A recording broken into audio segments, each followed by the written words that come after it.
Po ni dating presidential spokesperson Attorney Harry Roque, yung anyay lantarang katiwalian ng mga Marcos sa gitna po ng investigasyon ng Hong Kong sa umano'y gold-linked money laundering activities.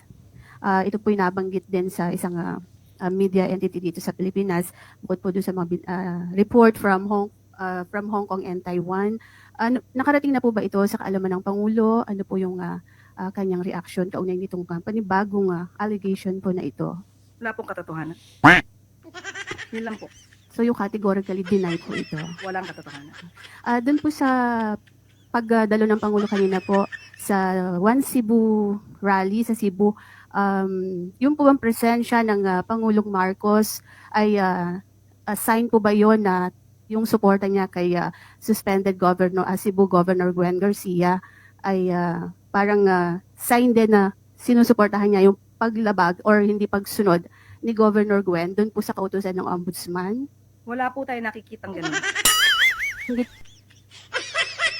I don't know, mukhang hindi binabalita ng mainstream media ang balita patungkol dito sa 350 tons na ginto at money laundering ng mga bangag, right? Ng mga bangag na pamilyang Marcos. Ito ay hindi chinek natin, hindi pa, so far, hindi pa yan binabalita ng mainstream media. Mukhang natatapalan talaga, tignan natin mukhang natatapalan ng kanilang mga nganga-bells. Kasi April 30 ang balita na yan ay according sa report na yan, 350 tons of gold, dark money laundering secrets of the Marcos family in the Philippines exposed with numerous victims in Thailand. Ayan, April 30, 2025 po yan, inulat ng dyaryo niyan. Actually, hindi lang yan, media na yan, ang nag-report niyan mga kababayan. So makikita ninyo, mga palangga, na habang kayo, sabi nga natin, habang kayo ay nakikipaglaban sa inyong buhay, sa gutom, itong mga bangag na pamilyang ito ay talagang talagang hinahakot, sinasaid ang mga dugo ninyo. Kasi according to that report ng Taiwanese media, a certain Mr. Peng, na businessman nag-submit report dito sa mga aktibidades ng mga illegal na aktibidades ayon sa kanya.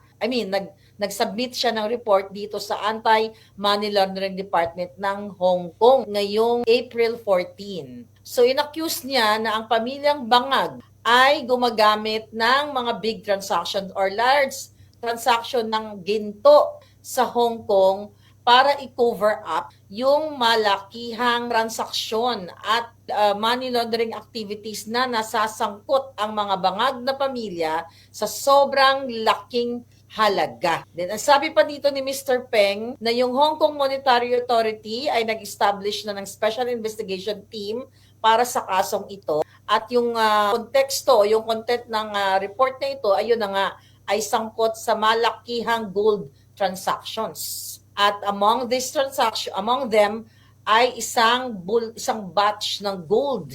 Isang transaction lamang na nagtitimbang ng 350 tons and relevant evidence has been obtained. So nakita nyo naman, di ba, yung ginto natin ay even itong pag-upo ni Bangag. Di ba, ibinenta nila yung ginto natin na hindi natin alam, hindi in-update ang bayan kung nasaan na napunta itong mga ginto ng Pilipinas. Pero dito sa case na to, in-expose ng whistleblower o ng puting ahas na si Mr. Peng. At sinabi nga niya na nagkaroon na nga ng investigation sa authority ng Hong Kong dahil itong whistleblower na ito ay meron din siyang information ng 18 banks ng pamilyang bangag around the world with a total deposit amount over 100 billion US dollars. Ang sabi dito sa report, it's alleged that Imelda Marcos, the wife of the former president of the Philippines, once authorized her housekeeper, Indita, to act on her behalf. Acting as the seller, si Indita ay umakto na seller in the name of multiple shell companies. At sabi dito, Indita sold gold to several enterprises in Europe and United States. So itong katiwala ni Imelda Marcos. Ang sabi dito, the relevant transactions lasted from 2006 to 2011 and were arranged by the private banking department of HSBC in Hong Kong after a large amount of gold was cashed in. The whereabouts of the huge sum of funds obtained are unknown. So hindi alam kung saan napunta itong mga pinagbentahan at ang malaking halaga ng perang ito. Sabi dito, sa balita, after a large amount of gold was cashed in, the whereabouts of the huge sum of funds obtained were unknown. According to Mr. Peng, whistleblower, more than a dozen intermediaries involved in the transactions are from the United States, Australia, Japan, South Korea, China, Taiwan region, the Philippines, and other places. And he himself is one of them. Itong pagbibenta nitong ginto na ito, natasan ni Imelda itong si Indita mag-mediate o katiwala niya, at ang pagbibenta nga ng ginto na ito sa iba't ibang panig ng mundo, sa Europe, sa US, at ang transaction na ito ay since 2006 to 2011 pa, sa tulong ng private banking department nga ng HSBC sa Hong Kong. According sa report na ito, matapos nga daw ito maibenta at makuha nga itong malalaking halaga, ay hindi na alam kung saan itinago. At may mga sabwa, di ba, mediator, sabi diyan sa report, mula sa iba't ibang panig ng mundo, US, Australia, Japan, o kung South Korea, Taiwan. Dito niyo makikita na talagang grabe itong pagnanakaw ng mga bangag.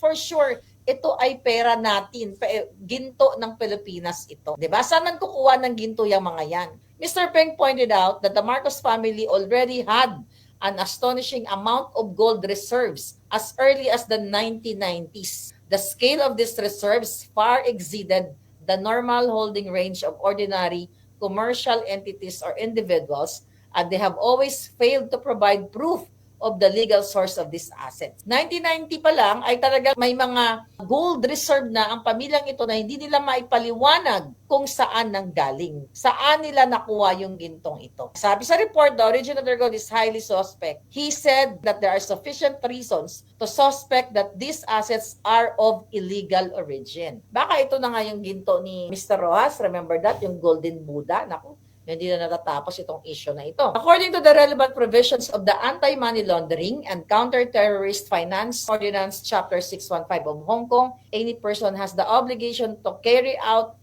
due diligence review procedures when dealing with large amount of assets to ensure the legality of the source of the property. If the content of the report is true, then the Marcos family may have committed illegal acts. Nasimula pa ng 1990 ay talagang mayroon ng hawak itong pamilyang mga bangag na lagpas sa normal na negosyante na magkaroon ng ganitong tuni-tuniladang ginto. Ito ay kasalukuyan, iniimbestigahan na nga dyan sa Hong Kong. At I hope talagang mapanagot itong mga bangag na mga bangag na pamilyang ito at mabawi itong yaman ng Pilipinas. Habang kayo ay nagugutom, sila ay may mga transaction na 350 tons, na ginto, billion. According to information from other sources in the exposure of multiple overseas accounts of the Marcos family this time, Thailand is also listed as one of the countries involved. Recently, some unidentified Filipinos have posed as members of the Marcos family and carried out activities in Thailand. Ganito sila ganid, di ba? Na penetrate na nila halos iba't ibang bahagi ng bansa. 2 Filipinos arrested in Hong Kong for trying to withdraw 10 billion. Ayan, na binalita yan, pero hindi masyado hinighlight. I don't think na binalita ito ng mga ABS-CBN, GMA News, News 5. Parang hindi ko kasi nakita ito, nare-research ko. Manila, Philippines. 2 Filipinos in Hong Kong have been arrested after attempting to withdraw $10 billion from an HBC branch using fake documents. Yung article kanina na binasa ko sa inyo from the whistleblower Mr. Peng, ang date nun is April 30, 2025. Itong balita na binabasa natin ngayon, prior ito. Ito ay konektado. Mga kababayan, napakatagal na nitong pinag-uusapan natin ginto. Hindi pa nagbabayad itong mga hinayupak na mga Marcos na ito. Ngayon, dapat ito talaga imbestigahan ng international. Kasi ang Department of Justice ng Pilipinas ay sakop na pwede silang umakto. Na tignan ito ang mga kahinahinala, kaduda-duda na 300, we're just talking 350 tons of gold pa lang ha. Ito ay ginto ng Pilipino. Ito ay galing sa Pilipinas. Dahil recently nga, di ba, nagbenta sila ng toneto ng ginto natin na hindi nila maipaliwanag sa atin, mga kababayan. 100 billion US dollars, magkano yan?